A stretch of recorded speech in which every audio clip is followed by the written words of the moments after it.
Isang buwan na raw ginagambala at pinagnanakawan pa ang isang bahay sa Agusan del Norte. Ang suspect, kapre. Maraming kakaibang nilalang ang pinaniniwalaan na kasama nating naninirahan dito sa mundo.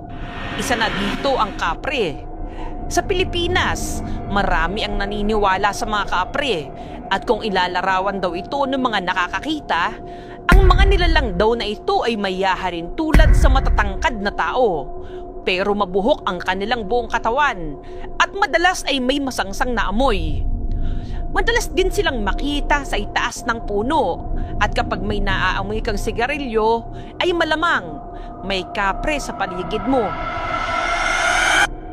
Maayos naman yung buhay namin dito sa bahay dati. Wala naman kaming nararamdaman na kakaibang nilalang. Pero simula nang dumating yung katulong namin, doon na nagsimula yung mga pangyayari na hindi namin maipaliwanag.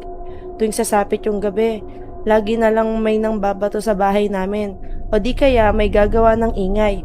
Tapos kinaumagahan, may makikita na kaming mga bakas na malalaking paa sa sahig na hindi namin maipaliwanag kung saan nanggaling. Minsan, may nawawala pang mga gamit, kaya sobra naging magulo tong bahay simula nang magparamdam yung nilalang na nanggugulo dito sa amin. Dito na raw sila nagsimulang mabulabog. Ang kanilang bahay, bigla na lang daw pinagbabato. Lagi nabubulabog yung bahay namin tuwing gabi. Di namin malaman kung saan nanggagaling yung mga bato na tumatama sa dingding namin. Madalas tuwing hating gabi, diyan nagsisimula yung pumabato hanggang sa hindi na kami makatulog dahil sa pambubulabog. Hanggang ang namamato, nagtangka rin daw pumasok sa bahay.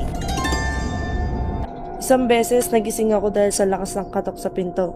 Sunod-sunod yung katok na parang gusto na talagang pumasok sa loob ng bahay. Sinigawan ko na pero hindi pa rin tumitigil. Talagang wala siyang balak na patahimikin kami dito sa bahay.